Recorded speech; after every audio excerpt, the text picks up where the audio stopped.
একটা প্রাণীর কাছে চলে যায়, বৃহৎ থেকে একবারে ক্ষুদ্র।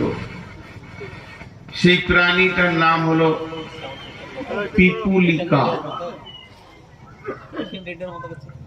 সাদা বাংলায় আমরা চলতি ভাষায় বলি পিঁপড়ে।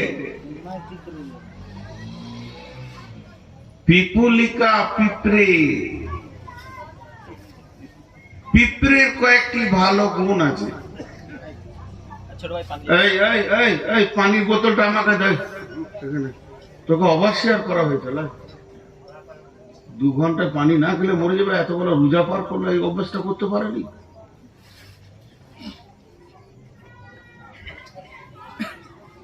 আমি বকছি, আমার সুগার জিভ চিটিয়ে যাচ্ছে, একটু 2 ফুটা নিয়ে একটু ধৈর্য ধরেন। এরকম পানি দেওয়া দিয়ে করলে মন কেটে যাবে। তো যেটা বলছিলাম, পিপুলিকা, ওর নামে কোরআনে একটা সূরা এসেছে।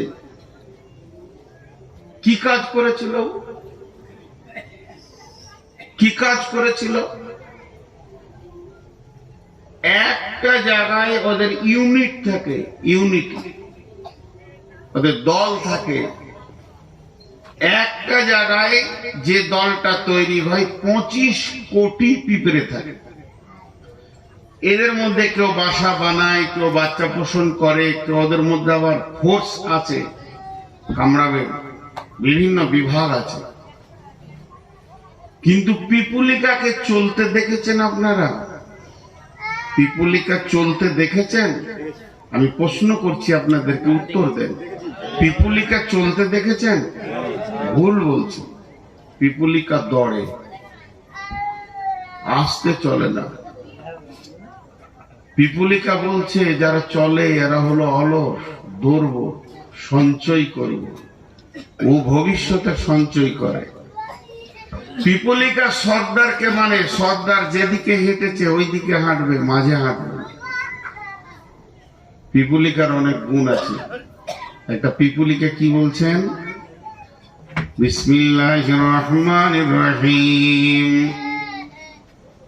قالت نملة يا أيها النمل ادخلوا مساكنكم لا يحطمنكم سليمان وجنوده।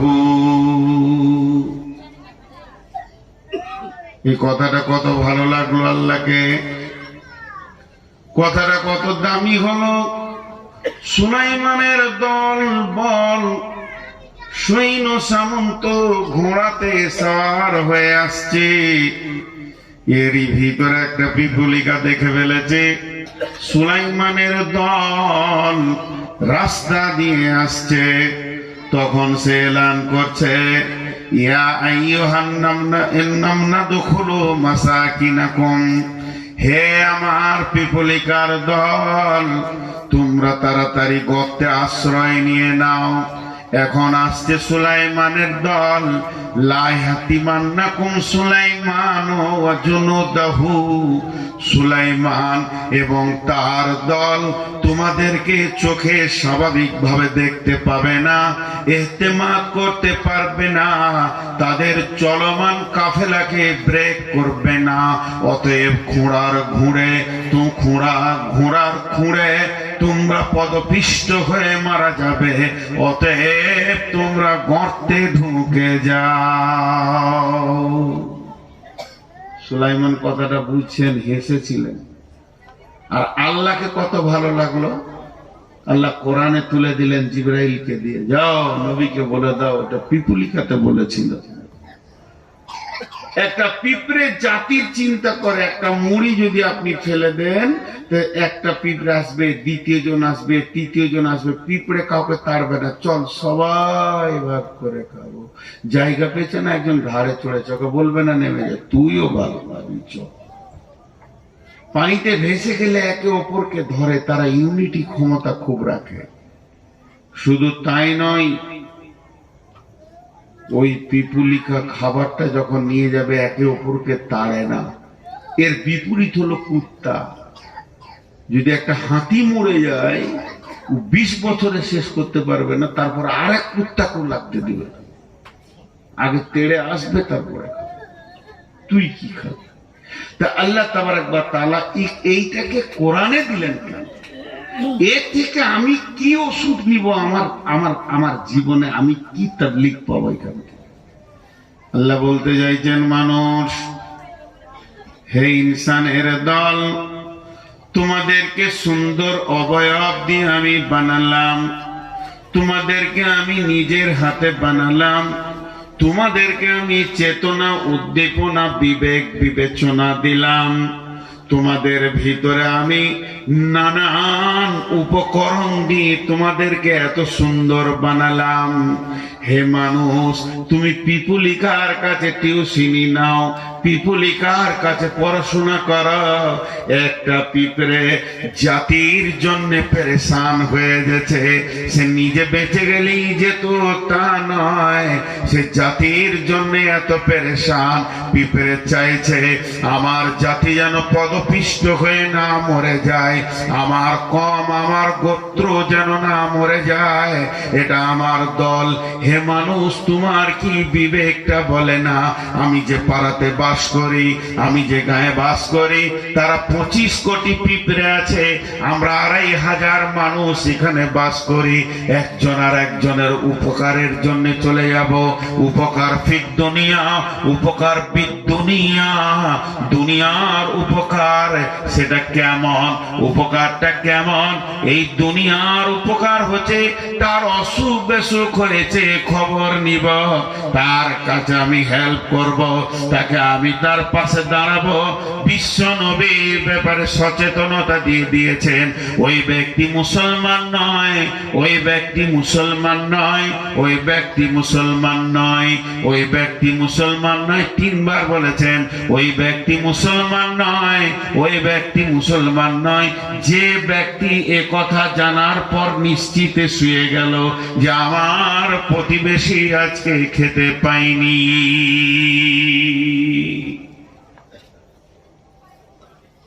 এখানে আমরা সবাই মুসলমান,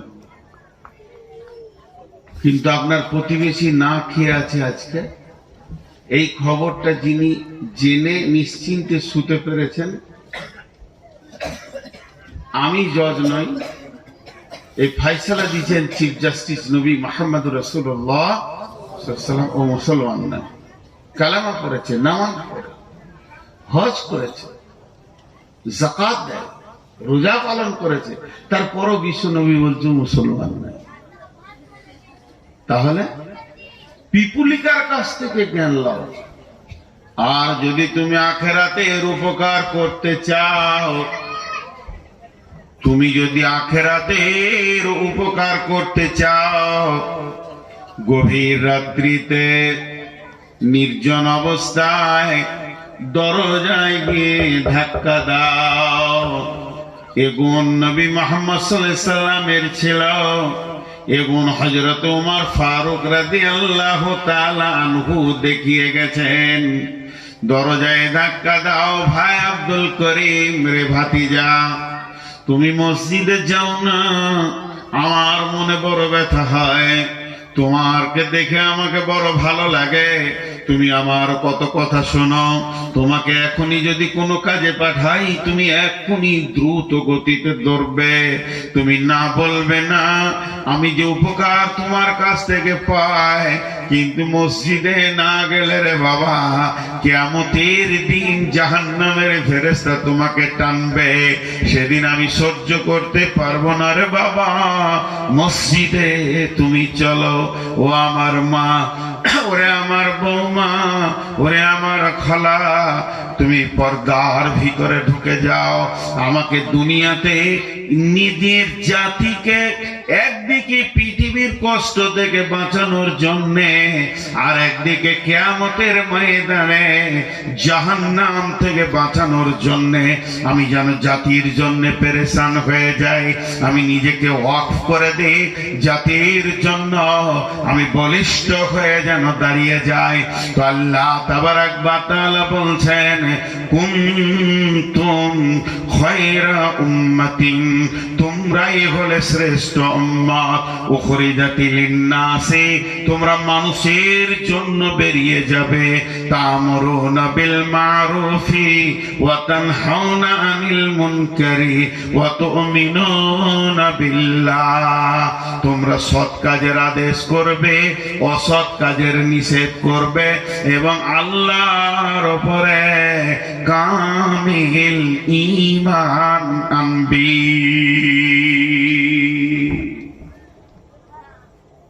আমাদের কাজ বলে দিলেন আল্লাহ।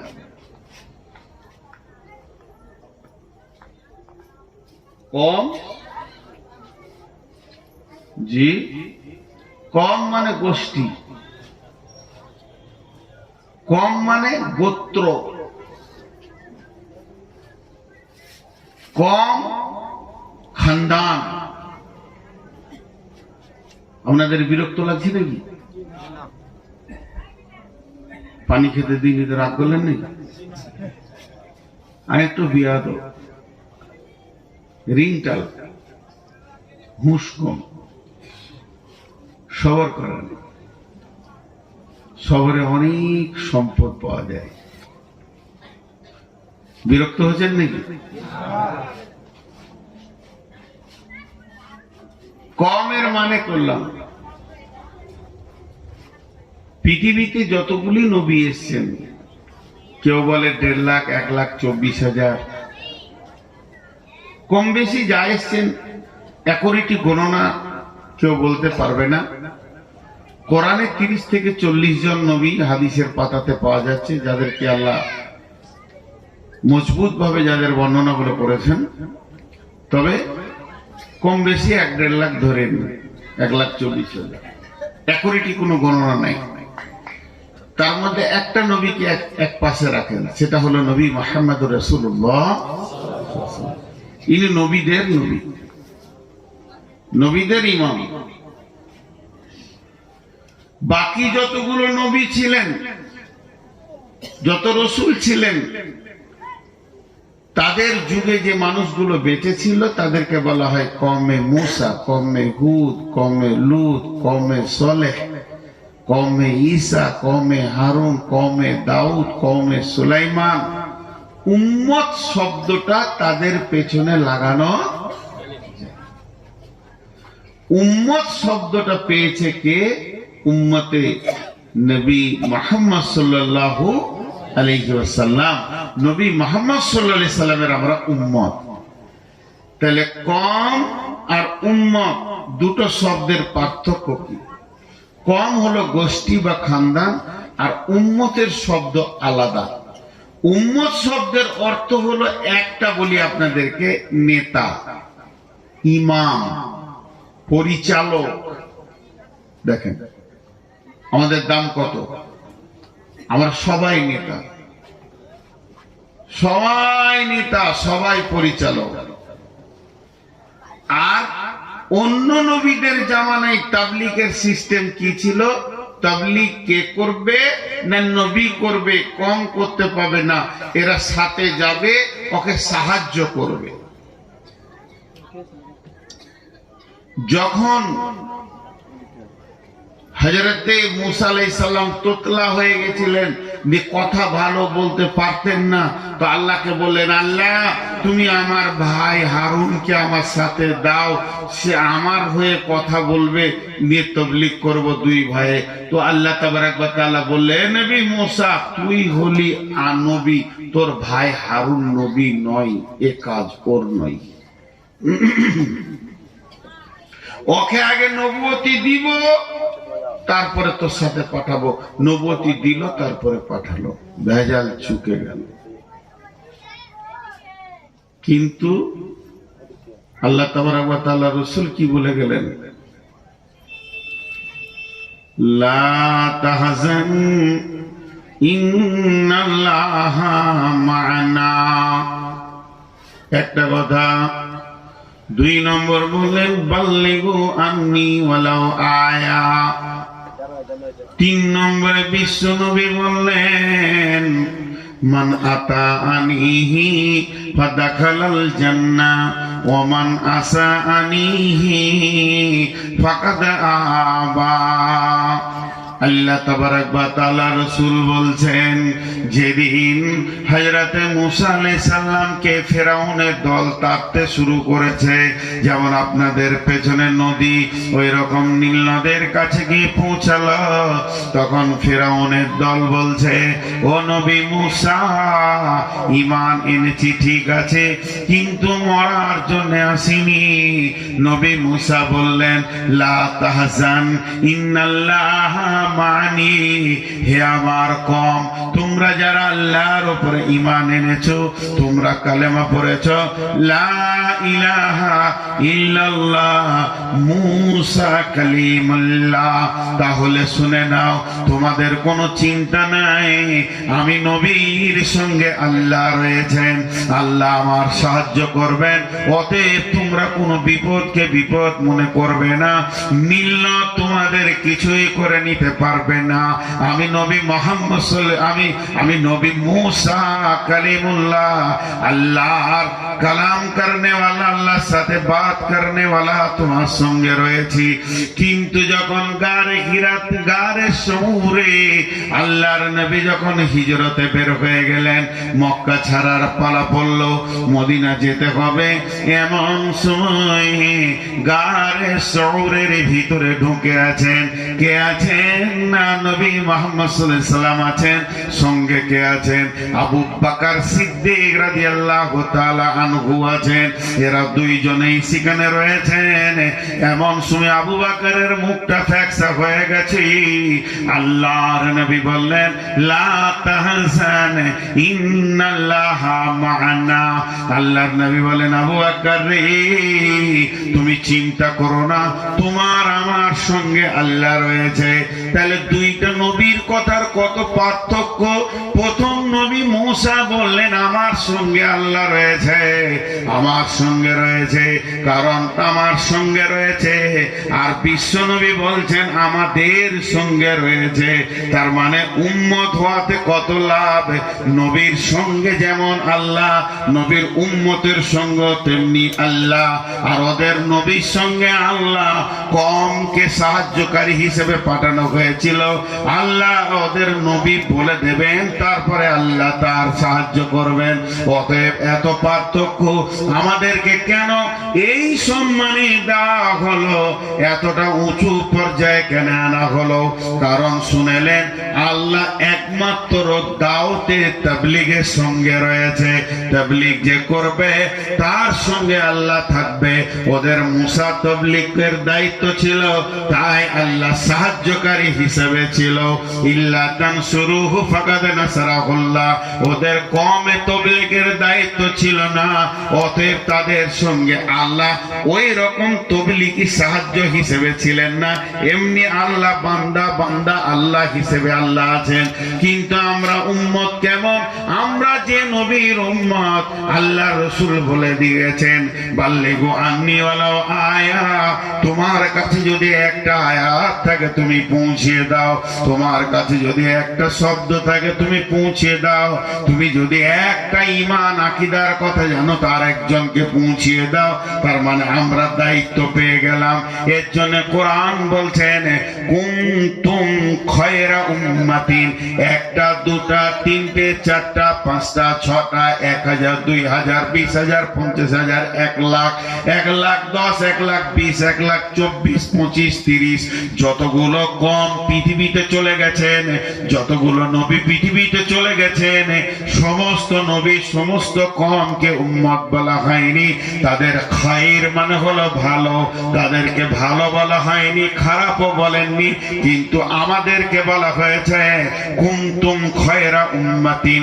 তোমরাই হলে উত্তম উম্মত, তোমরা হলে দামি উম্মত, তোমরা হলে শ্রেষ্ঠ উম্মত, তোমরা হলে সব থেকে মূল্যবান উম্মত। কেন তোমরা দামি? কোন কারণে দামি? তোমাদের বিল্ডিং দামি, তার জন্য দামি। তোমাদের টাকা আছে বেশি, তার জন্য দামি। তোমার তোমার গাড়ি দামি, তার জন্য তুমি দামি। তুমি বড় ডিগ্রিওয়ালা, তার জন্য তুমি দামি। আল্লাহর জন্যটাও বলে দিয়েছেন, তা'মুরুনা বিল মা'রুফি ওয়া তানহাউনা আনিল মুনকারি। তোমরা এই জন্যই দামি, তোমরা সৎ কাজের আদেশ করবে, অসৎ কাজের নিষেধ করবে। সৎ কাজের আদেশ করবে, অসৎ কাজের নিষেধ করবে, এর জন্যই তোমরা দামি।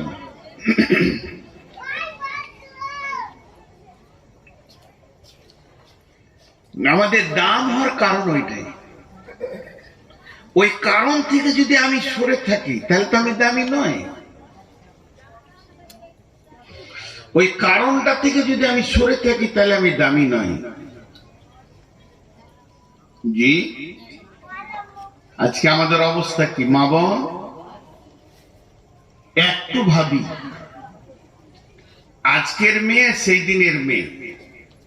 তাবলীগ পুরুষরাও করবে, মেয়েরাও করবে। তাবলীগ এমন একটা দায়িত্ব, পুরুষরা পুরুষের ভিতরে করবে, মেয়েদেরকে পর্দায় রেখে করবে, আর মেয়েরা মেয়েদের ভিতরেই করবে, পুরুষের মাঝে যাবে না। আজকে আমরা শেষ করতে করতে ইসলামকে অনেক সরিয়ে দিয়েছি। ভাইরা আমার, আল্লাহ তাবারাক ওয়া তাআলা বলছেন, বিসমিল্লাহির রহমানির রহিম, ওয়া মান আহসানু কাওলাম মিম্মান দাআ ইলাল্লাহি ওয়া ক্বালা ইন্নানী মিনাল মুসলিমিন। وعمل صالحا فقال إنني من المسلمين ومن أحسن قولا ممن دعا إلى الله وعمل صالحا فقال إنني من المسلمين। ওর কথার চাইতে কার কথা আমাকে ভালো লাগতে পারে? ওর কথার থেকে কার কথা আমার কাছে ভালো? যে নিজে আমল করে এবং মানুষকে ডাকে আর দাবি করে আমি মুসলিম, মুসলিমদের ভিতরে আমি একজন। ওয়ামিলা সালিহা, সে ভালো আমল করে আর মানুষকে আল্লাহর দিকে ডাকে। তার কথার থেকে আর কারো কথা আল্লাহর কাছে প্রিয় নয়। আমরা সারাদিন যত কথা বলি, সারাদিন কথার চারটা ভাগ আছে। একটা হলো প্রয়োজনীয় কথা, একটা অপ্রয়োজনীয় কথা, একটা ভালো কথা, একটা খারাপ কথা। সারা জীবনে মানুষ চার ধরনের কথা বলে। সারা জীবনে, যেদিন থেকে মুখ ফুটেছে, যেদিন মুখ বন্ধ হয়ে যাবে। ভালো কথা, খারাপ কথা, প্রয়োজনীয় কথা, অপ্রয়োজনীয় কথা। প্রয়োজন আছে। প্রয়োজন কেমন? ঘর সংসার করতে গেলে দোকানে খদ্দের সঙ্গে কথা বলতে হবে, বাপ বেটা কথা বলবে, স্বামী স্ত্রী কথা বলবে, এগুলো প্রয়োজনীয় কথা। প্রয়োজনীয় কথাতে নেকি আছে, কথা বলছি না, নেকি আছে। আর ভালো কথায় নেকি আছে। Kowloon মারিফুন কাশাজারাতুন, Kowloon মারুফুন সাদাকাতুন। বিশ্বনবী বলছেন, ভালো কথা হলো সাদকা। আল্লাহ বলছেন, কালিমাতিন তাইয়্যিবাতিন কাশাজারাতিন তাইয়্যিবাতিন, কালিমাতিন খাবিসাতিন কাশাজারাতিন খাবিসাতিন। এটা আল্লাহর ভাষা। আল্লাহ বলছেন, যখন তুমি পবিত্র কথা বলবে, ভালো কথা বলবে, তো জেনে নাও তুমি ভালো গাছ লাগিয়ে দিলে। কালেমাতিন তয়্যিবাতিন কাসাজারাতিন তয়্যিবাতিন, আমি ভালো কথা বলবো, আমি একটা ভালো গাছ লাগিয়ে দিলাম, ওই গাছ থেকে ফল হবে, ফল থেকে গাছ হবে, গাছ থেকে ফল হবে, ফল থেকে গাছ হবে, এবার জঙ্গল লেগে যাবে, বৃহৎ জঙ্গল হয়ে যাবে। কিয়ামতের মাঠে আমি খালি একবার কাউকে বলেছি, ভাই আল্লাহর ঘরে চলেন, জুয়া ছেড়ে দেন, তাস ছেড়ে দেন, লুডু ছেড়ে দেন, দাবা ছেড়ে দেন, এই কথা বলেছি। এর জন্য আমার একটা মিষ্টি গাছের লেগে গেল ফল, বিচন লেগে গেল, এবার আমি আর বলিনি, তবে ফল হতে চলেছে, লাভ হতে চলেছে, জঙ্গল হতে চলেছে। আর আল্লাহ বলতেন, যখন তুমি কাউকে কোনো খারাপ বুদ্ধি দেবে, সুদের লাইন ধরিয়ে দেবে, এখানে করো, এখানে এনজিও করো, এখানে কি করো, এই জায়গায় নিয়ে এসে এখানে ফাইন্যান্স করো, নানা রকম করে যখন আপনার ইন্স্যুরেন্স করো, এটা ওটা করে আপনি যখন লাগিয়ে দেবেন, তখন আপনার হবে কি, একটা নিমের গাছ লেগে গেল, তার বুটি হবে, তার থেকে গাছ হবে, তার থেকে গাছ হবে, যত জঙ্গল হবে সব তেতোতে ভরে যাবে, আর এটা মিষ্টিতে ভরে যাবে। তাই আমার আল্লাহ বলেছেন, কালেমাতিন তয়্যিবাতিন কাসাজারাতিন তয়্যিবাতিন। অতএব বন্ধুরে, তাবলীগ একটা এমন জিনিস, আপনি একবার বলে দিয়ে ঘুমিয়ে যাবেন, কিন্তু নেকির রাস্তাটা বন্ধ হবে না। এর জন্য আল্লাহ বলছেন, ওমান আহসানু কওলাম মিম্মান দাআ ইলাল্লাহি ওয়া আমিলা সালিহা ওয়া ক্বালা ইন্নানি মিনাল মুসলিমিন।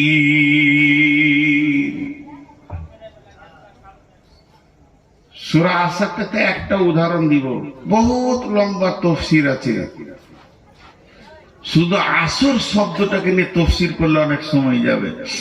একটা উদাহরণ দিব, বুঝে নিবেন।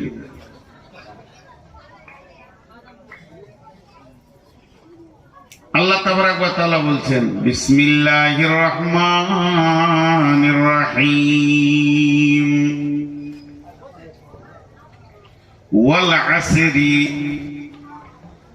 ইন্নাল ইনসানা লাফি খুসর ওয়াল আসর ইন্নাল ইনসানা লাফি খুসর ইল্লাল্লাযীনা আমানু ওয়া আমিলুস সালিহাতি ওয়া তাওয়াসাউ বিল হাক্কি ওয়া তাওয়াসাউ বিস সাবরি।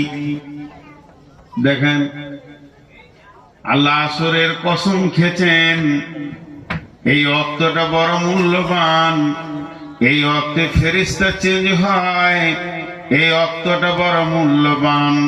পৃথিবীর একটা জীবনের একটা দিন আসরের সময় বিদায় নেই।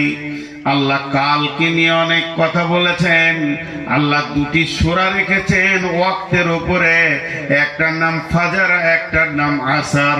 আল্লাহ তাবারাক ওয়া তাআলা আসরের কসম করেছেন, ফজরের কসম করেছেন, আল্লাহ দুহার কসম করেছেন, আল্লাহ রাত্রিকালের কসম করেছেন, চলমান রাত্রির কসম করেছেন, আল্লাহ 10 রাত্রির কসম করেছেন। আল্লাহ তাবারাক ওয়া তাআলা কত সুন্দর রাতকে নিয়ে কথা বলেছেন। আল্লাহ একটা রাতকে শবে কদর বানিয়েছেন, একটা দিনকে আরাফাতের ময়দান বানিয়েছেন। বিভিন্ন রকমকে কালকে আল্লাহ এত গুরুত্ব দিয়েছেন, সময়কে এত গুরুত্ব দিয়েছেন, যে লোক সময়ের মূল্য দেয় না, সে নিজের মূল্য নিজেই দেয় না। এখানে আল্লাহ আসরের কসম করে বলছেন, ইন্নাল ইনসানা লাফি খুসরি ইন্নাল ইনসানা লাফি খুসরে, নিশ্চয়ই মানুষ ক্ষতিগ্রস্তর মধ্যে রয়েছে।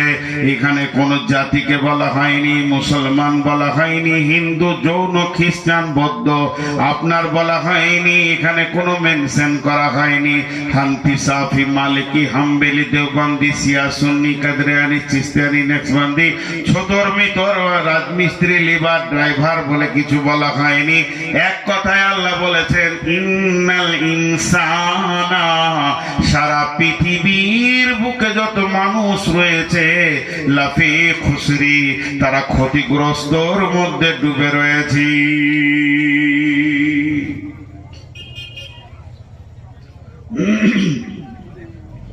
আপনিও ক্ষতি, আমিও ক্ষতির মধ্যে আছি। এই দৃষ্টিটা কার? না আল্লাহ। এই দৃষ্টিটা কার? আল্লাহ। এটা কোনো মানুষ বলেনি, কোনো মুফাসসির বলেননি, কোনো জিবরাইল বলেননি, কোনো নবী বলেননি। আল্লাহ আসমান থেকে বলছে নিশ্চয় মানুষরা ক্ষতিগ্রস্তর মধ্যে রয়েছে। আর আল্লাহ ক্ষতি বলছে মানে ওটা জাহান্নাম। আল্লাহ ক্ষতি বলছে মানে আপনার ব্যবসায় লাভ লস হচ্ছে এটা বলেননি। আল্লাহ ক্ষতি বলছে মানে ওটা জাহান্নামের কথা বলছেন। আল্লাহ কি বলছেন? কিন্তু চারটা গুণ যার মধ্যে আছে সে নয়, কিন্তু ইল্লা মানে কিন্তু। এখানকার সমস্ত মানুষ ক্ষতির মধ্যে রয়েছে, কিন্তু যে চারটা কাজ করেছে সে ক্ষতির মধ্যে নাই।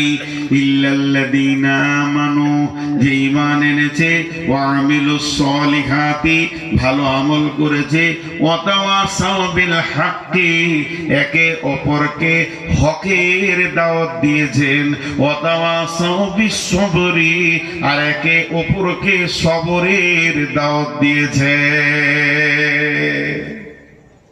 একটা উদাহরণ দিব। আমানু, যে ঈমান এনেছে। ঈমান এমন একটা বস্তু যা দেখা যায় না। ঈমান বড় মূল্যবান। ঈমান হলো আমলের আত্মা। ঈমান হলো আমলের আত্মা। মাবন, ঈমান হচ্ছে আমলের আত্মা। যে দেহে আত্মা নেই ওই দেহের মূল্য নেই, যে আমলে ঈমান নাই ওই আমলের মূল্য নাই। একটা মৃত মানুষের যেমন মূল্য, একটা মৃত গরু ছাগল ভেড়ার যেমন মূল্য, তার কোনো মূল্য নাই, পচে যাবে, সরে যাবে।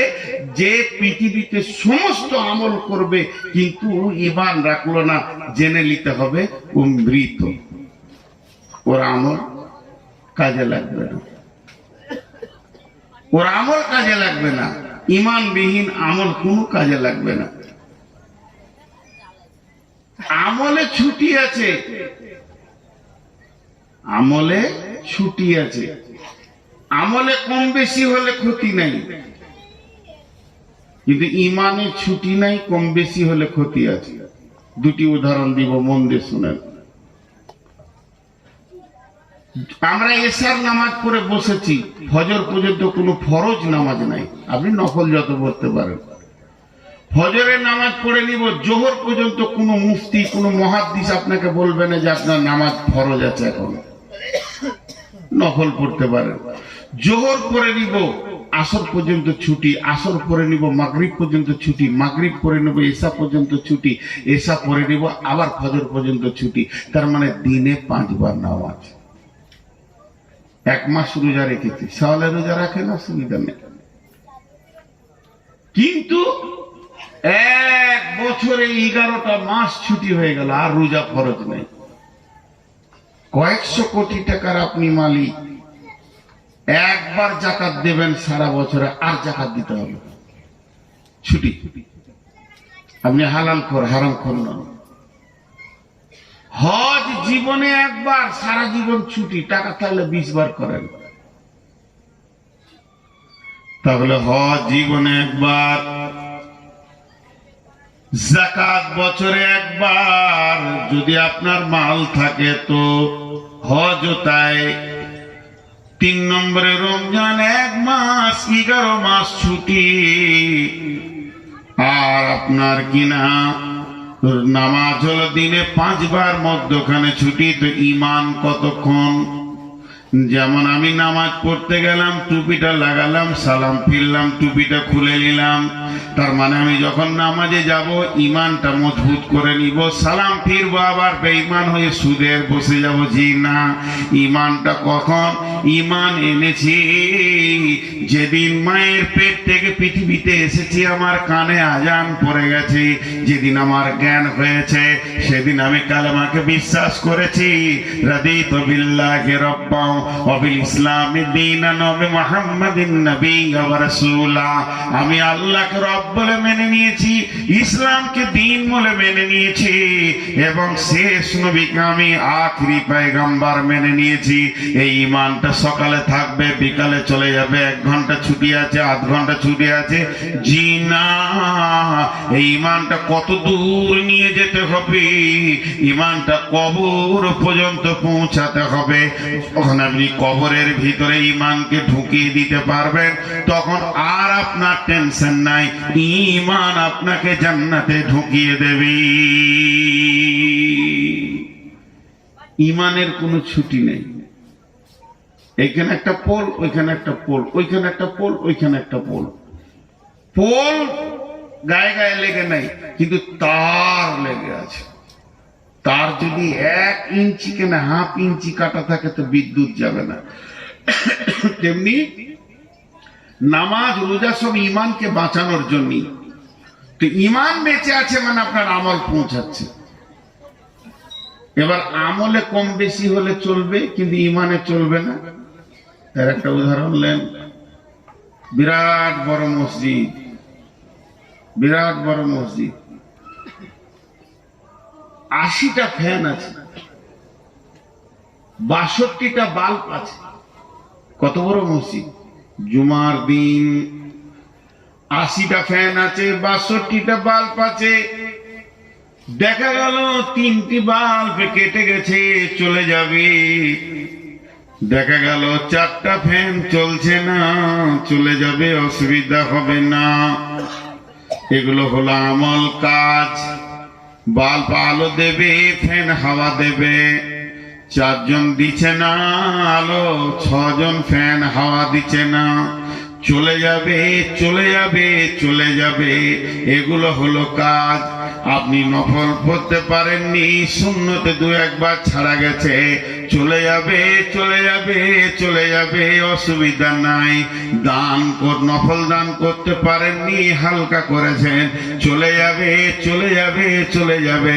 আমলে কম বেশি হলে চলে যাবে, কিন্তু ঈমানটা হলো ওই মসজিদ থেকে পোলের যে কেবেলটা আছে, এটা যদি 1 ইঞ্চি কম হয় চলবে না, চলবে না। তো ঈমান আকীদা এত মজবুত হতে হবে, যদি ঈমান আকীদার ভিতরে ত্রুটি থেকে যায় তো চলবে না, চলবে না, চলবে না। আপনার ব্যাগে যদি বাচ্চা ছেলের চাটনির টাকা 20 লক্ষ থাকে, আপনি একটা পান খেতে পারবেন না। আর অরিজিনাল টাকা যদি 5 টাকার নোট থাকে, আপনি একটা পান খেতে পারবেন। তেমনি আমলে গাদা গাদা গাদা গাদা আমল হচ্ছে, কোনো দলিল নাই, কিছুই নাই, জাল চলছে, চলবে না, আল্লাহর কাছে চলবে না। আর ঈমান আকীদার উপরে যদি আপনার আমল অল্প হয়, চলে যাবে, চলে যাবে, চলে যাবে। এর জন্য আল্লাহ বলছেন, ইল্লাল্লাযীনা আমানু ওয়া আমিলুস সালিহাতি। কিন্তু কিয়ামতের মাঠে বাঁচবে কে? যার ঈমান আছে এবং সেই ঈমানের উপরে দারমাদার করে সুন্দর ভালো আমল পৃথিবীতে করেছি। ঈমানও আছে, আমলও করেছে,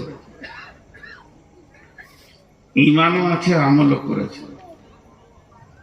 3 নম্বর গুণ, ওয়াতাওয়াসাউ বিল হাক্কি, একে অপরকে ধরে হকের দাওয়াত দিয়েছেন। ওয়াতাওয়াসাউ বিস সবরে, একে অপরকে সবরের দাওয়াত দিয়েছেন, ধৈর্যের দাওয়াত দিয়েছেন। ধৈর্যটা এত বেশি প্রয়োজন, ধৈর্যটা অনেক অনেক প্রয়োজন। এটা দাওয়াত দিতে হয়, ভাই সবর করো, সবর ইখতিয়ার করো, সবর করো, সবর, কাজ হবে, কাজ হবে। সবর এত কাজ দিতে পারে, আপনি কাজ পাবেন, আপনি কাজ পাবেন সবরে। জি, এরা আপনার মোবাইল লাগিয়ে দিয়ে ঘুমাচ্ছে, কি আরামের ঘুম দিয়েছে। সকালে এডিট করবে, যে 4-5খানা মহিলার ছবি নিয়ে এসে গায়ে লাগিয়ে দেবে। আমার একটা ছবি ভাইরাল হয়েছে, এদিকে দিলে আরো ভাইরাল করবে। আমি নাকি মহিলার ঘাট ধরে, ওটা আমার মা, আমার মায়ের ঘাট ধরে আমি মারছি, মারতে মারতে নিয়ে যাচ্ছে, আমার মা কাঁদছে। আমার মা একজন একাই, আমার মা, আমার কোনো খালা নাই, আমার মা একাই একটাই বেটি, আমার নানা। আর আমার নানা ছিলেন পশ্চিমবঙ্গের বৃহত্তর আলিম। আমার নানা রবীন্দ্রনাথ ঠাকুরকে লাঠি নিয়ে চাপকাতে গিয়েছিল, হ্যাঁ তুলে তোর মুখ ভেঙে দিল। রবীন্দ্রনাথের মাসির বাড়ি আর আমাদের বাড়ি পাশাপাশি, সবাই একই এলাকা। আমার নানা যার কাছে পড়েছে তার কাছে আমার নানার সাথী, মানে পরার জামানার সাথীর কাছে নজরুল পড়াশোনা করেছে। নজরুল মিসকাত পড়েছে কুলসুনা মাদ্রাসা। নজরুলের অনেক ঘটনা আমরা পেয়েছি, আমি আমার নানাকে দেখিনি। আমি একজন খোশনসিব না বদনসিব বলবেন, আমি আমার 5 বছরে মাকে হারিয়েছি। আমার মাকে মনে পড়ে, চেহারাটা মনে পড়ে। 5 বছর বয়স আমার, তখন আমার মাকে হারিয়েছি। এখানে থাম্বিল দিয়েছে, আমার মায়ের ঘাট ধরে আমি মারছি। সাদে কি ইউটিউবার দিকে সরাবো গো? আগামী অক্টোবর থেকে একজনকে আসতে দেবো না। একটা ইউটিউব থাকবে, আমারই একটা ফেসবুক চলবে। তবে এটাও বলে দিচ্ছি, ওতে ইনকাম করবো না, লাইন কাটা, সবারই সামনে বলছি। तबलीग के कर तबलीगे हिदायत पाए अल्लाह ही जाने, के कर तबलीगे हिदायत पाए के जाने, আল্লাহ জানে। সকলে বলেন কে জানে? তাহলে একটা ঘটনা ছোট করে শুনিয়ে দিই। আমার যখন রানিং 13 বছর জালসা হলো, তখন এই আপনাদের এখানে পণ্ডিতপুরের আশেপাশে একটা জালসা এসেছিলাম, একটা চিঠি দিয়েছিলাম, সম্ভবত চিন্তামণি ফতেপুর, না চিন্তামণি ফতেপুর, হ্যাঁ আমাকে একটা চিঠি দিয়েছিল, আপনি কন্ট্যাক্ট করছেন কেন, আগে লিখছেন কেন। তা আমি ওদেরকে উত্তর দিয়েছিলাম, এইটা তো আপনাদের কি শুধু আমি যে আমি আগে লিখছি কেন, কন্ট্যাক্ট করছি কেন। আমি 13 বছর চুপচাপ এসেছি, চুপচাপ চলে গেছি, কিন্তু সমাজ আমাকে ঠেলে সরিয়ে দিয়েছে, মূল্যায়ন করেনি। তখন এই লাইনটা ধরেছি। তবে আমাকে ফেরেশতা মনে করবেন না, আপনাদের যেমন গুনাহ আছে আমারও গুনাহ আছে। আপনাদের 19, আমার 20, আমার পাঞ্জাবিতে ঢাকা আছে বলে লোক দেখতে পায় না, আমিও গুনাহগার। কিন্তু কার কথায় কার হেদায়েত হয়। এবছর জালসা সিজন শেষ করলাম, আমার একটাই মেয়ে, আমার মায়ের নামটা দিয়েছি, ওই জন্য ওকে আমি কোনোদিনও নাম ধরে ডাকি না, মা বলেই ডাকি। আজও নামটা বলি না, বলতে পারি না, কষ্ট হয়। তো আমি, আমার স্ত্রী বসে সবজি কাটছে, আমার মেয়ে বসে আছে, আমি ওখানে যে চেয়ার নিয়ে বসলাম। তো আমার মেয়ে আমাকে বলছে, আব্বা আমি তো তোমার মা। বলে হ্যাঁ, তো মায়ের কথা তো শুনতে হয়। বল, আমি একটা আবদার করবো, যদি তুমি মেনে নাও তো আমি খুশি হবো, যদি না মানো তাহলে তুমি আলাদা আমি আলাদা। বিয়ে দিয়ে দিয়েছি, তোর সঙ্গে আমরা চলবো। আমার সুখের জন্যই তো তুমি এগুলো করছো। বলে বল কি করতে হবে, আর কন্ট্যাক্ট করবে না, আগে নেবে না। বলে যা, মেনে নিলাম। জিজ্ঞেস করেন কমিটিকে, কন্ট্যাক্টও করেনি, আগে কমিটিকে জিজ্ঞেস করেন, আজকের কমিটিকে, আগামী কাল যে আছে তাকেও জিজ্ঞেস করেন। যদি কেউ কিছু আছে আগে থেকেই, তারা দিয়ে শান্তি পায়। একজন ফোন করে বলবো আমরা দিব না, দিতে হবে না, না আমরা দিলে শান্তি পাবো, তাহলে দেন। তো হেদায়েত কার কাছ থেকে আসবে? আমাকে আমার পেটের বাচ্চা হেদায়েতের রাস্তা দিচ্ছে। আপনি ভাবিয়েন না, সাহাবীদের পর্যন্ত ভুল হয়েছে, হয়নি ভাই? তার থেকে তো আমরা ঊর্ধ্বে নই। ভুলের ঊর্ধ্বে কোনো মানুষই নয়। তো কটা কথা বললাম, এখন একটা উদাহরণ দিব, উদাহরণটা মন দিয়ে শুনেন। আপনাদের মুর্শিদাবাদে জেলাতে 4000 ছেলে নেবে কেন্দ্র সরকারের প্রশাসন বিভাগে। কেন্দ্র সরকারের প্রশাসন বিভাগে মুর্শিদাবাদ থেকে 4000 ছেলে নেবে। তো ওরা পেপারে বের করেছে কি, 4টা শর্ত দিয়েছে। 1 নম্বর, কম করে 5 ফুট 10 ইঞ্চি হাইট হতে হবে। 2 নম্বর হলো কম করে মাধ্যমিক পাস হতে হবে। 3 নম্বর হলো 36 ইঞ্চি সিনা হতে হবে। আর 4 নম্বর হলো কম করে 53 কেজি ওজন হতে হবে। কটা? 53 কেজি ওজন, 36 ইঞ্চি সিনা, আর মাধ্যমিক পাস, 5 ফুট 10 ইঞ্চি হাইট। 4টা শর্ত দিয়েছে। একটা ছেলে গিয়েছে, সে তো এইচএসে ফার্স্ট ক্লাস পাস, সিনাটাও 36 ইঞ্চি ঠিক আছে, আর হাইট হলো 5 ফুট 10 ইঞ্চি, সেটাও ঠিক আছে, কিন্তু ওজন হলো 40 কেজি। হলো না, চাকরি পেল না, লাইনে যেতে পেল না। এরপরে একটা ছেলে গেছে, ওজন 53 কেজি, 36 ইঞ্চি সিনা, 5 ফুট 10 ইঞ্চি হাইট, কিন্তু স্কুল জীবনে যায়নি, মূর্খ, হলো না। আর একটা ছেলে গেল, মেয়ে স্কুলে পাস করেছে, 53 কেজি ওজন হয়েছে, 5 ফুট, আপনার কি না 36 ইঞ্চি সিনা হয়েছে, কিন্তু হাইটটা হচ্ছে 3.5 ফুট। হলো না। তার মানে 4টার মধ্যে যদি একটা বাদ যায়, ওই ছেলেটা যেমন প্রশাসন বিভাগে, আর্মিতে বলেন, বিএসএফ এ বলেন, মিলিটারিতে বলেন, চান্স পাবে না। 4টার মধ্যে একটা বাদ হয়ে গেলে উই বাদ হয়ে যাবে। আল্লাহ বলছে, তুমি কি জান্নাত যেতে চাও না জাহান্নাম যেতে চাও? আমার দৃষ্টিতে পৃথিবীর সমস্ত মানুষ ক্ষতিগ্রস্তর মধ্যে রয়েছে, তারা ক্ষতিতে পড়ে গেছে। শুধু বেঁচে যাবে কে? ইল্লাল্লাযীনা আমানু, যে ঈমান এনেছে, ওয়া আমিলুস সালিহাতি, ভালো আমল করেছে, ওয়া তাওয়াসাউ বিল হাক্কি, এবং হকের দাওয়াত দেবে, ওয়া তাওয়াসাউ বিস সবরি, এবং সবরের দাওয়াত দেবে। এই লোকগুলি বেঁচে যাবে। একটা লোক হকের দাওয়াত দিল, সবরের দাওয়াত দিল, ভালো আমল করলো, ঈমান আনেনি, এই লোকটা ক্ষতিগ্রস্তর মধ্যে রয়েছে। একটা লোক ঈমান এনেছে, আমল করে না, খালি হকের দাওয়াত দেয় আর সবরের দাওয়াত দেয়, সেও ক্ষতিগ্রস্তের মধ্যে রয়েছে। একটা লোক ঈমান এনেছে, আমল করেছে, সে ঈমানদার, এত আমল করে, গায়ের মধ্যে অত আমল কেউ করে না, কিন্তু জীবনে কাউকে তাবলীগ করে না, এও ক্ষতিগ্রস্তের মধ্যে পড়ে গেছে। তোমার আমল তোমাকে বাঁচাবে। তোমাকে নামাজ পড়ার জন্য পাঠানো হয়নি, নামাজ কায়েম করার জন্য পাঠানো হয়েছে। এরপরে একটা লোক আমল এনেছে, ঈমান এনেছে, আমল করে, হকের দাওয়াত দেয়, কিন্তু সবরের দাওয়াত দেয়নি, এই লোকটাও ক্ষতিগ্রস্তর মধ্যে রয়েছে। অতএব ইসলামকে বাঁচাতে গেলে এই 4টা বলিষ্ঠ গুণের প্রয়োজন আছে।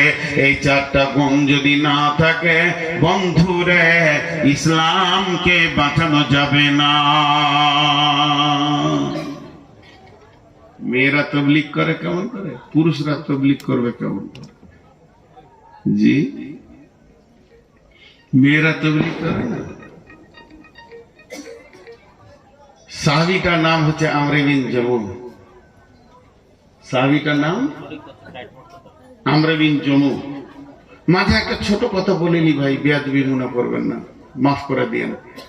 আমার গ্রামে একটা মাদ্রাসা আছে, আজকে সেই মাদ্রাসার বয়স 50। তার মানে আমার বয়সের সাথে সম্পর্ক মাদ্রাসাটা। আমি মাসুম বাচ্চা, 2 বছরের তখন মাসুম। মুরব্বীরা চালাতেন, আমাদের বাচ্চা যারা এতদিন ধারক বাহক হয়েছিল। তবে আমার প্রতি মাদ্রাসার অনেক বড় দাবি থাকতো সবসময়। কোনোদিন মাদ্রাসার আমি হ্যান্ডেলিং করিনি। 2বার নিয়ে গেছিল মাদ্রাসায়, ওরা জোর করে, পালিয়ে এসেছিলাম যে আপনারা রয়েছেন, চালান। এবছর রমজানের আগে গোটা গ্রাম এক হয়ে বসে সম্পূর্ণ মাদ্রাসাটা চাপিয়ে দিয়েছে। দোয়া রাখবেন যেন চালাতে পারি। আর খেয়াল রাখবেন, মাদ্রাসাতে মিসকাত, আবু দাউদ, তিরমিজি পর্যন্ত খোলা আছে।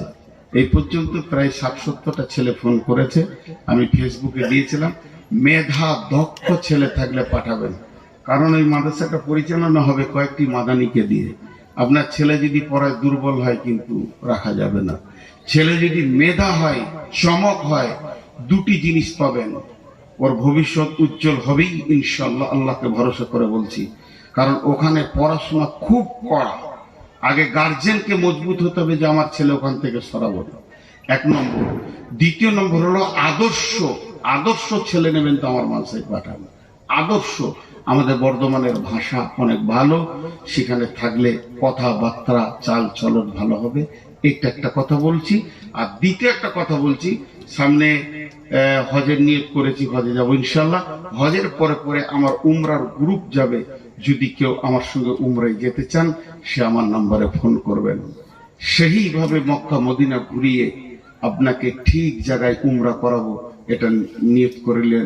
এবং বাকি কত কি লাগবে না লাগবে এগুলো ফোনে আলাপ হবে, কিন্তু আপনি রেডি হন।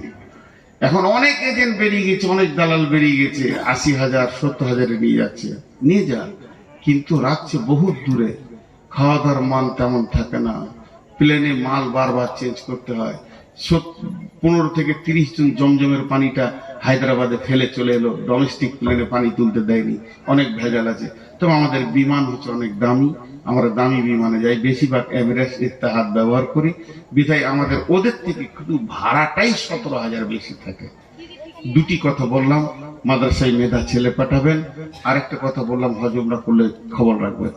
তো আজকের যে বক্তব্য শুধু তাবলীগের উপরে রাখছে, আমি যখনই ইস্তেহার দেখে নিয়েছি যেটা তাবলীগ, তো আমাদের প্রতি অনেক দায়িত্ব আছে। দেখেন, সাহাবীটার নাম বললাম আমর বিন জমু। মা বোনদেরকে এখন বলছি, তারপরে পুরুষকে আবার বলবো। মা বোনরা কিভাবে তাবলীগ করবে, একসাথেই দুটো হয়ে যাবে। তো আমর বিন জমু, মা বোন, খালা, বেটি, একটু মন দিয়ে শুনেন। আমর বিন জমু তিনি একটা পায়ে অক্ষম ছিলেন, যাকে আপনাদের ভাষায় ল্যাংড়া বলে, আমাদের বর্ধমানের ভাষায় খোঁড়া বলে, ল্যাংড়া। তো আমর বিন জমুর স্ত্রী মনে মনে করছেন যে আমার স্বামী খোঁড়া, তাহলে তো কোনোদিন জিহাদে যাবে না আর শহীদও হবে না, আর আমি এরকমই থেকে যাব। 2টা মিনিট টাইম চাইছি আপনাদের কাছে, বেশি টাইম চাইছি না, 2-5 মিনিট ছেড়ে দেবো ইনশাল্লাহ, একদম টাইমই ছেড়ে দিব। তো আমর বিন জমু যখন বাড়ি ঢুকছে, তো স্ত্রী কেমন, বিবি কেমন, বিবি নিজের স্বামীকে দান করছে জিহাদে। কি বলে দান করছে? একটু প্রেরণা দিল, উদ্দীপনা দিল। উদ্দীপনাটা কি? যে তুমি আমার কাছেই খুব শক্তি দেখাও, আর জিহাদের কথা শুনলে লুকিয়ে যাও। কি বললি? আমি জিহাদের কথা শুনে লুকিয়ে যাই? বলে হ্যাঁ। পুরুষ তো এটা নিতে পারলো না। সঙ্গে সঙ্গে ওহুদের যুদ্ধের ডঙ্কা বেজে উঠেছে। ওহুদ সাজো সাজো, সৈন্য সাজো, বিশ্বনবী মদিনাওয়ালাদেরকে সাজাচ্ছেন। আমর বিন জমুর বিবির কানে পড়েছে, দয়ার নবী উহুদের জন্য রেডি হচ্ছেন। এমন সময় বিবি স্বামীকে এমন উদ্দীপনা দিয়ে দিল, বাড়ির ভিতরে গিয়ে ঢুকে তালোয়ারটাকে হাতে নিল, তালোয়ারের খাপটা ফেলে দিল, হাতটাকে আসমানের দিকে এরকম করে তালোয়ারটা হাতের উপরে রেখে এইরকম করে 2টা প্যাঁচ টেনে দিয়ে বলল, আল্লাহুম্মা, হে আমার আল্লাহ, লা তারাদ্দুনি ফি আহলি ওয়া মালি, আমাকে আর আহাল আর মালের কাছে ফিরে আনিও না, আমার সব মিটে গেছে। হে আমার আল্লাহ, তুমি আমাকে শহীদের লিস্টে নামটা লিখে দাও। এই বলে এক পায়ের মানুষ, ল্যাংড়া মানুষ, অক্ষম মানুষ, প্রতিবন্ধী মানুষ ওহুদের প্রান্তে কয়েকজন বেঈমানকে জাহান্নামের টিকিট দিয়ে নিজে জান্নাতের মেহমান হয়ে গেল। লাশ পড়ে আছে, জিহাদ শেষ হয়ে গেল, 70টি লাশ। আল্লাহর নবী বলছেন আমির হামজার কবর ওখানে দাও, এর কবরটা এখানে দাও, এর এর আপনার কিনা কবর এখানে হবে। আমরে বিন জমুর লাশকে উটের উপরে চাপাও, এই লাশ নিয়ে যেতে হবে গারকুল বাকি মসজিদে নববীর পাশে হবে, যেখানে আপনারা সাহাবী শহীদের অনেক কবর আছে ওখানে হবে। কিন্তু উট বসে গেল, আবার উটকে প্রহার করা হচ্ছে, কিন্তু উট উঠে না। যখন লাশকে নামিয়ে নেওয়া হয়, উট তখন আবার উঠে দাঁড়িয়ে যায়, লাশ চাপালে বসে যায়। বিশ্ব নবী বললেন তোমরা ছেড়ে দাও, এই জানোয়ারকে কষ্ট দিও না, নিশ্চয়ই ওর জীবনে কোনো ওসিয়ত ছিল। ওর বিবি তখন পাগলের মতো দৌড়ছে, স্বামী আমার শহীদ হয়েছে, এখন আমি কিয়ামতের মাঠে শহীদের বিবি বলে পরিচয় দিতে পারবো। কত আনন্দ উদ্দীপনায় সেখানে গিয়ে পৌঁছালো। বিশ্ব নবী বললেন ও আমর বিন জমুর স্ত্রী, তুমি বলো তোমার স্বামীর কোনো ওসিয়ত আছে কিনা? আমর বিন জমুর স্ত্রী বললেন হ্যাঁ ওসিয়ত আছে। আমি যখন উদ্দীপনা দিয়েছিলাম তখন উনি আল্লাহর কাছে দোয়া করে বলেছিলেন এই আল্লাহ তুমি উহুদের প্রান্ত থেকে আর মদিনায় ফিরে আনিও না, আমি এখানে আসবো না, আমি আর আহাল আর মাল দেখতে চাই না। বিশ্বনবী বললেন রে সাহাবীরা শোনো, ওর দোয়া আল্লাহ কবুল করে নিয়েছে, ওকে উহুদের প্রান্তি সমাধি দাও, এখানেই ওর কবর বানিয়ে দাও। 70 জন সাহাবী উহুদের প্রান্তে শুয়ে আছে, শুহাদায়ে উহুদ। তাহলে আমর বিন জমুকে কে দিল? একটা মহিলা দিল। একটা শহীদ কে দিল? একটা মহিলা দান করলো। হযরত উমরের মতো বিখ্যাত সাহাবী, যেদিকে উমর হাঁটতো ওদিকে শয়তান হাঁটতো না, সেই রকম একটা বিখ্যাত সাহাবী যার ডিগ্রি আল্লাহ রাসূল বলেছেন লাউ কানা বাদি নবিয়ান কানা লাহু উমর, আমার পরে যদি কেউ নবী হয় তো উমর হবে। কে দিল? তার বোন ফাতেমা দিল।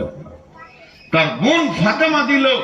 তো মেয়েরা যদি তবলিগে নেমে যায়, মেয়েরা তবলিগ করবে 4 জনের কাছে, ছেলেকে করবে, স্বামীকে করবে, আর আপনার ভাইকে করবে, আব্বাকে করবে।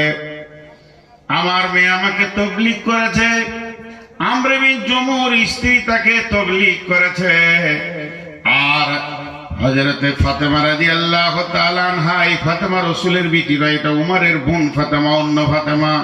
হযরতে ফাতেমা রাদিয়াল্লাহু তাআলা আনহা তার ভাইকে তাবলীগ করেছে। এমনও সাহাবী রয়েছেন মা তার বেটাকে তাবলীগ করছে। অতএব আজকে মেয়েরা যদি মনে করে নেয় আমি ঘরটাকে কন্ট্রোল করব, আমার ছেলেকে বেনামাজি রাখবো না, স্বামীকে বেনামাজি রাখবো না, আব্বাকে বেনামাজি রাখবো না, আমি আমার ছেলেকে, ভাইকে, স্বামীকে, আব্বাকে প্রত্যেকটিকে ধরে ধরে তারা মসজিদে পাঠিয়ে দিতে পারবে। একটা সত্য ঘটনা শোনাই, নাম জিজ্ঞেস করবেন না, কলকাতার ঘটনা। ভাই বোন খুব মহব্বত, খুব মহব্বত, 3 ভাইয়ের একটা বোন, আর তাদের গার্মেন্টস কাপড়ের ব্যবসা, বিজনেস, রেডিমেড, কোটি কোটি টাকার মালিক। তো ভাইরা সকালে বিজনেসে বেরিয়ে যায়, দুপুরে আসে, ভাই বোন একসঙ্গে খায়। ভাই যতক্ষণ না আসবে বোন খাবে না, এত প্রেম মহব্বত। তো বোন নিয়ত করেছে ভাইকে দাড়ি রাখা করাবো এবং মসজিদে ঢুকাবো। তো দুপুরে ওর মা বলছে ভাত খাওয়া খাইনি, বলছে ভাই আসো। ভাই এসে ফিরে চল ভাত খেয়ে না, ভাত রাগ করলি কেন, তুই কি লিবি বল? ও যদি বলে 50 ভরি সোনালি, ও তো 1 ঘন্টা লাগবে না, এত টাকার মানে, তুই যেটা চাবি সেটা দিবি। বলে তুমি দিবে, যদি তুমি দাও তাহলে তুমি আমার ভাই, আর না দাও তো আর নাই, আমার যা মন যাও আমি করবো, যা দিয়ে তো সব ফেরত দিব। কি করতে হবে বল? বলে তুমি এখনই নিয়ত করো যে আর দাড়িতে হাত দিব না, আর জোহরের নামাজটা এখন পড়ো, তারপর একসঙ্গে খাবো, আর জীবনে নামাজ ছাড়বো না, জীবনে নামাজ ছাড়বো না। বলো, তাহলে জানবো তুমি আমাকে ভালোবাসো, তোমাকে আমি ভালোবাসি। সঙ্গে সঙ্গে বলছে যার দাড়িতে হাত দিও। বোন তো ভাইকে জড়িয়ে ধরে কাঁদতে লাগলো, ভাই আমি এটাই চাইছি তুমি জাহান্নাম থেকে বেঁচে যাও। আচ্ছা আমি নামাজ পড়ি তো একসঙ্গে খাবো, আর জীবনে নামাজ ছাড়বো। পাহাড়ে মেয়েরা যদি ইচ্ছা করে, একটা মেয়ে যদি ইচ্ছা করে যে আমি আমার ফ্যামিলিকে কন্ট্রোল করব, তো পারবে। বেশিক্ষণ লাগবে না সমাজ কন্ট্রোল হতে। কারণ সমাজে মেয়েদের হাতে কন্ট্রোল করা রয়েছে 75 ভাগ। কিরকম ভাগটা করছি? 100টা লোক, 100টা লোকের ভিতরে বাচ্চা হচ্ছে 50 আর বয়স্ক হচ্ছে 50, তাহলে কত হলো? 100। বাচ্চার মধ্যে রয়েছে ছেলে মেয়ে, বয়স্কর মধ্যে রয়েছে নারী পুরুষ, তাহলে ওই ধারে 25 আর 25, নারী 25 পুরুষ 25, 50, আর ছেলে মেয়ে নিয়ে 50, তাহলে টোটাল হলো 100। তো একটা মেয়ে যদি তাবলিগে নেমে যায়, তাহলে ও 25কে নিয়ে তাবলিগ শুরু করলো, আর ওদের কোলে হচ্ছে বেটা বেটি, ওখানে 50, 75% সমাজকে মেয়েরা ঘুরিয়ে দিতে পারবে। পারবে কি পারবে না? কারণ ওর কোলে বাচ্চা আছে, ওর কোলে মেয়ে আছে, ওর কোলে ছেলে আছে, ওর কোল থেকে। আমি তো কার কোল থেকে এসে এই স্টেজে বসেছি। তো কোলেই যদি ইনজেকশন মেরে দেয় মা বাপ। জি, আমাদের গ্রামে একটা কুকুরকে পাম্প মেশিন দিয়ে মেরে দিয়েছে, দিয়ে মাছ ধরতে হুড়হুড় করে সব নেমে গেছে। হালাল হারামের কোনো ব্যাপার নাই, যার কুকুর সে মাথা ঠুকছে, যে যেদিকে পারছে মাছ নিয়ে ধরছে। তারই মধ্যে একটা ইয়ং ছেলে চুপ করে, একটা বর গাছ আছে ওখানে বসে আছে, আমিও বসে আছি। খুব ভালো মনে পড়ে, তখন আমি কত 6-7 পড়বো এরকম বয়স। তখন আমি বলছি মাছ ধর, একই বয়সে। ধরে কি হবে? বাড়ি নিয়ে যাবো, মাছ ছুঁড়ে পাঁচিল পার করে দিব, হারামের খবর। তো খামকা কাদা ঘেটে কি বলে, তোর যা অবস্থা আমার তাই অবস্থা। মাছ নিয়ে গেলে আমার বাপ আগে লাঠি আমাকে খুঁজে বেড়াবে, তোকে কে মাছ খেতে বলে? তাহলে বলেন একটা পরিবারকে কন্ট্রোল করে দিয়েছে কে? একটা মহিলা। জি, আর এখন কি হচ্ছে, একটা ছেলে যদি কারো কাছ থেকে আম চুরি করে আনছে, পেঁয়াজ চুরি করে আনছে, বেগুন চুরি করে আনছে, তোর মা গায়ে মাথায় হাত বুলি বলছে বেটার জ্ঞান কত হয়েছে যেটা কাজে লাগবে রে? কার কাছ থেকে এনেছে জানি, ওই জিজ্ঞেসই করলো না। জি, আমি তো মায়ের স্নেহ ভালোবাসার কথা বলতে পারবো না, আব্বার পারবো। তো আমার আব্বা মিলিটারি মানুষ ছিলেন, খুব কড়া, খুব কড়া। বাড়ি ঢুকতাম এসব সময়, দাঁড়া জোহর কোথা পড়েছিস, আসর কোথা পড়েছিস, কুনি কে ইমাম ছিল, মাগরিবে কি সূরা পড়েছে বল, এতগুলো শোনাইতে হতো, তারপরে শুতে দিত। এক বিপদ ছিল। তা আজকে বুঝছি কত বড় নিয়ামত ছিল। অতএব মা বোনদেরকে বলছি, আপনারা প্রতিজ্ঞাবদ্ধ হয়ে ফ্যামিলিতে নেমে যান যে আমার বাচ্চা ছেলেটা যেটা হাতে করে নিয়েছে বাড়ি ঢুকবে, ওটাকে প্রশ্ন করব, কোথা পেলে, কেন পেলে, কে দিল, কিভাবে আনলে। একটা সমাজ চেঞ্জ হয়ে যাবে। যাই হোক, আমি এখন সমাপনীর দিকে যাচ্ছি। টোটাল বক্তব্যটা আমি মাত্র 1 মিনিটে বলবো।